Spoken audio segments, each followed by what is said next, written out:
A quiet rule change in 2026 will slam the world's borders shut unless you have uploaded your entire travel identity, photos, fingerprints, background, all days before you even step near a plane.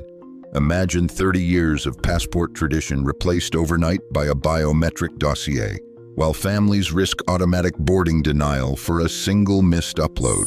Are you ready for 5 travel shifts that could leave even the most seasoned flyers stranded? The stakes start now. Enrolling for biometric travel in 2026 starts long before you reach the airport. For most travelers, the process can be completed at home in just a few minutes, but every step counts. The first requirement is a biometric-compliant passport, one with a machine-readable zone, issued after 2006 in most countries. Next comes the headshot. It cannot be a selfie from last summer or a quick snap with a busy background. The system demands a recent photo with a neutral background, full face visible, no hats or glasses, and exact pixel dimensions. Government and airline portals provide sample guides, and apps will reject images that do not meet the criteria. A business traveler preparing for a week of meetings in Frankfurt sits at her desk and opens her airlines app. She scans her passport's MRZ, the string of numbers and letters at the bottom of the photo page. The app verifies the data instantly. Then she uploads her new headshot, taken against a white wall, careful to follow the on-screen alignment guides. The system runs a quick check, confirming the photo is clear and compliant. Within seconds, she receives a prompt to confirm her identity using her phone's camera. A live facial scan matches her uploaded photo, creating a secure facial match token. The app encrypts this template and links it directly to her airline booking. Total time, just over 4 minutes. At Amsterdam's Schiphol, biometric enrollment pilots have cut average queue times from 8 minutes to under 4 for enrolled travelers. Most first-time users report the process takes 3 to 5 minutes when done carefully. The final step is confirmation. The traveler receives a digital enrollment receipt, sometimes a QR code, sometimes a PDF. She prints a copy and saves it to her phone. The system prompts her to link this credential to her passenger name record, ensuring her digital ID is recognized at every checkpoint. For those who skip a step or upload an incorrect photo, the system flags the error immediately. Enrollment can be repeated, but incomplete setups may cause delays at the airport. With her credentials now linked, the traveler is ready for seamless passage through biometric gates, bypassing the old lines and manual checks. Preparation at home, just a few minutes of attention to detail, now determines whether the airport experience is measured in seconds or in hours. 3 days before departure, a digital countdown begins. Every traveler heading to Europe, the USA, or dozens of other destinations must now submit their full travel dossier, passport, headshot, e-visa, or ETIAS approval, health certificate no later than 72 hours before their first flight. This is not a suggestion. Airlines and border authorities have synced their systems to a single rule: no pre-cleared status, no boarding pass. A family of 4, passports in hand, sits around the kitchen table. Their airline app flashes a warning: 72 hours to upload all credentials. The father uploads his biometric passport and links his ETIAS approval. His wife scans her vaccination certificate and e-visa. Their teenage daughter's headshot is rejected because of too much shadow, so she retakes the photo against a white wall. The youngest son's ETIAS is still pending. The dashboard shows 3 pre-cleared green flags and 1 pending yellow alert. With the deadline ticking down, the family checks the app every hour. At the 48-hour mark, the son's ETIAS is finally approved. The app syncs all credentials to their airline passenger name record, PNR, and a single pre-cleared badge appears for each traveler. That green flag is now the most important status in their travel plans. Without it, the airline system locks out check-in and boarding pass issuance. This 72-hour window is now standard for most international trips.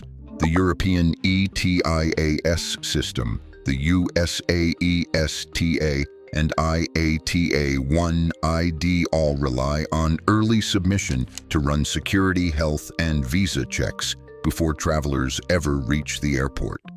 For those who upload late or submit incomplete files, the system automatically blocks boarding.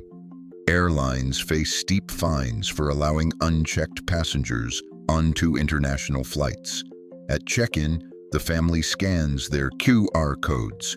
The system instantly verifies each pre-cleared status and issues boarding passes. But at the next counter, another family is turned away. One member's ETIAS is still processing. With flights full and summer prices surging, their vacation is suddenly on hold. The lesson is clear. The 72-hour rule is not just bureaucracy. It is the difference between a seamless trip and being stranded at the departure gate. Every traveler must now treat this deadline as non-negotiable. Upload early, confirm every approval, and watch for that pre-cleared dashboard flag. In 2026, a few hours of delay online can mean days lost abroad. A single traveler steps into Heathrow's new security zone. The air feels different here. No lines of passengers hurriedly dumping laptops or liquids into trays. Instead, carry-on bags glide onto a conveyor, untouched. The latest CT scanners, first piloted at Heathrow, are now standard at major airports worldwide. These machines build a three-dimensional image of every bag, letting security see inside without opening a zipper or asking travelers to unpack. The result? Screening times have dropped from 5 minutes per person to as little as 2 or 3 minutes. For the traveler, that means less time spent shuffling through bins and more time at the gate. Packing now demands sharper attention. The rules are changing, but not vanishing. Liquids can often stay in your bag, but there is still a cap, typically 100 milliliters per container, just as before. Batteries face stricter limits.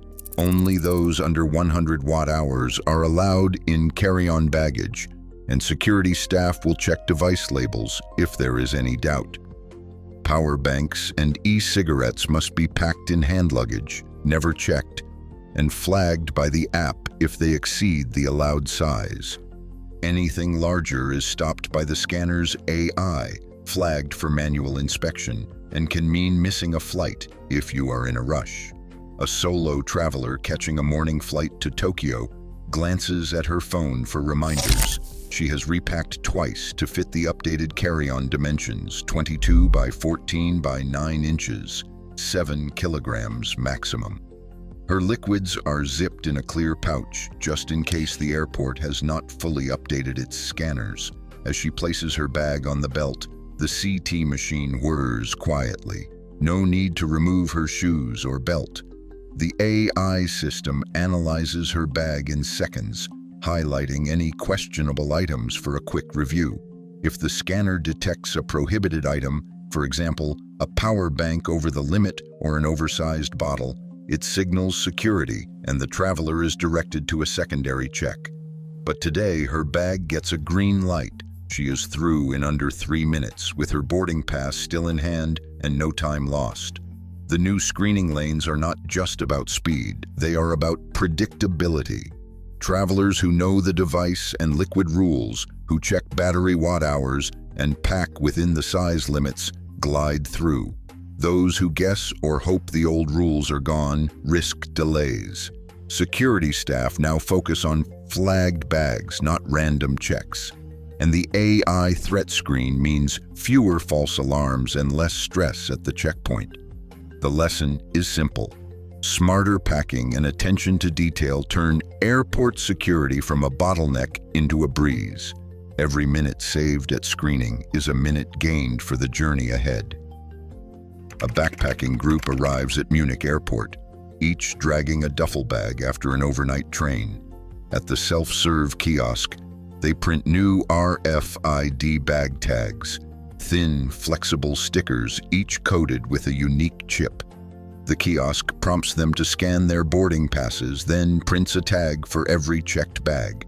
Each traveler attaches the tag to the bag handle, making sure the barcode and the RFID chip are visible. The system confirms the match, flashing green on the screen. Bags are placed on the conveyor, and within seconds, the RFID readers embedded along the belt scan each chip, linking it to the passenger's flight and seat number. As the bags move through the airport's labyrinth of conveyors, real-time tracking updates ping straight to each traveler's phone. Every handoff, from check-in to loading, from plane to baggage claim, is logged automatically. If a bag is mistagged or routed to the wrong belt, the system catches the error within minutes and sends an alert to both the traveler and the baggage team. In earlier years, a single wrong tag could mean a 20-minute delay or a bag left behind. Now, a quick scan at any checkpoint reveals the bag's location, and rerouting happens before the plane doors close. For the group, the peace of mind is immediate. One member's phone buzzes as her bag makes it onto the right aircraft. Another gets a push notification that his duffel is still clearing security. He double-checks the app and sees it is flagged for a manual check, likely due to a forgotten pocket knife. The rest of the group tracks their bags all the way to the gate, watching the status change from checked in to loaded. RFID accuracy now tops 99% in major airports, a leap from the 80% scan rates of old barcode systems. Mishandled bags have dropped by nearly half in some hubs, and average claim wait times have fallen from 20 minutes to just 12 minutes. The industry expects to save billions as lost bag claims and labor costs shrink. But for travelers, the biggest change is simple. No more guessing whether a bag made it onto the plane. Every step from drop-off to arrival is visible in real time. For those who travel with only a carry-on, the impact is less obvious. But for anyone checking a bag, especially on tight layovers or multi-leg journeys, RFID means fewer surprises and a smoother trip. The only catch is this: if a tag isn't scanned correctly at the start, the app flags it instantly. Miss the alert and a bag could still end up delayed, but the days of waiting at the carousel with no answers are fading fast. A budget traveler checks her phone as her ticket price climbs by 20 euros overnight. The breakdown is clear. Base fare, airport tax, then a new line, sustainability surcharge, 3.5%. Below that, a carbon offset fee. This is the new normal. By 2026, most European airlines and more international carriers are adding sustainability surcharges and carbon offset fees straight to ticket prices. The amounts vary. Some routes charge a flat 5 euros to 25 euros. Others apply a percentage, usually 3 to 8%, based on distance and fuel type. For a family booking 4 seats to Barcelona, that is an extra 100 euros, with no way to opt out.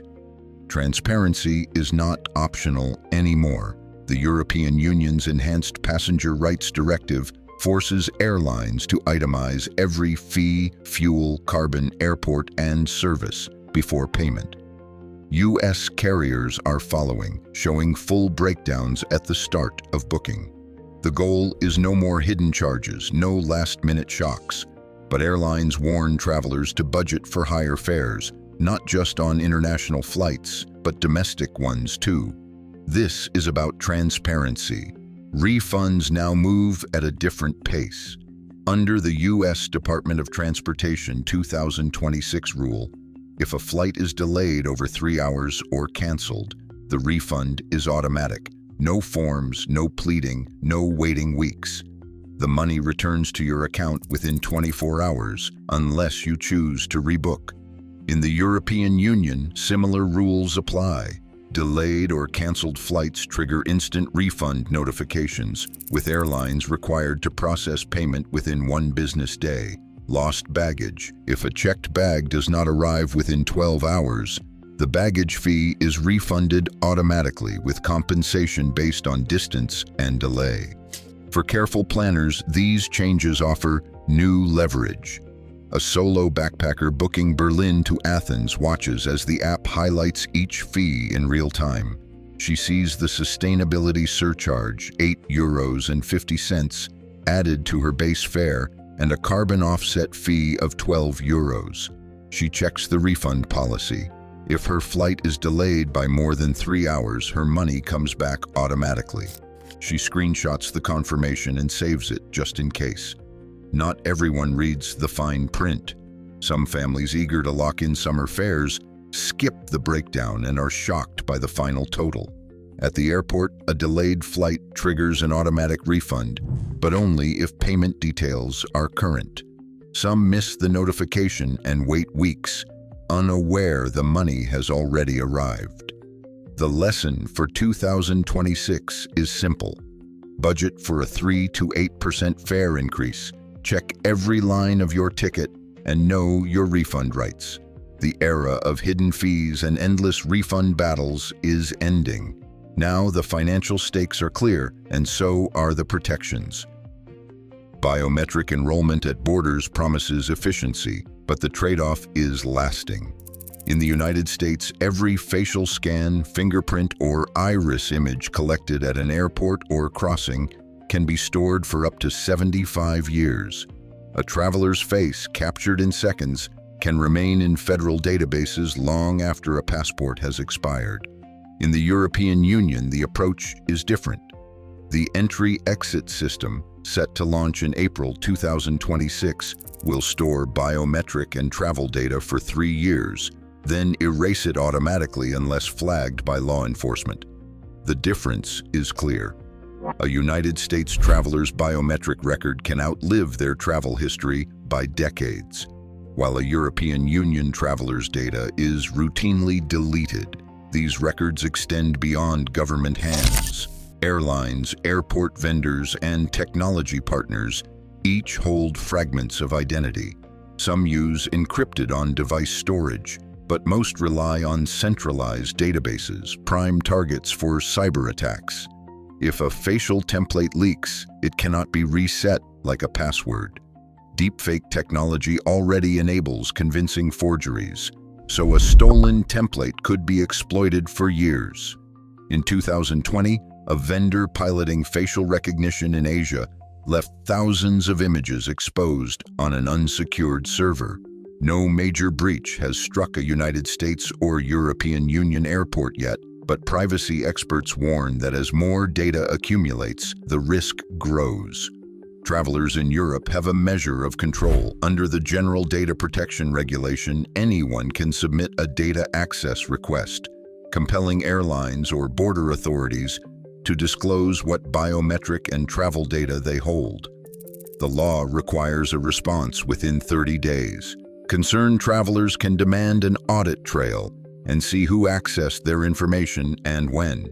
In the United States, options are far more limited. No law compels Customs and Border Protection to reveal or delete biometric records before the 75-year retention period ends.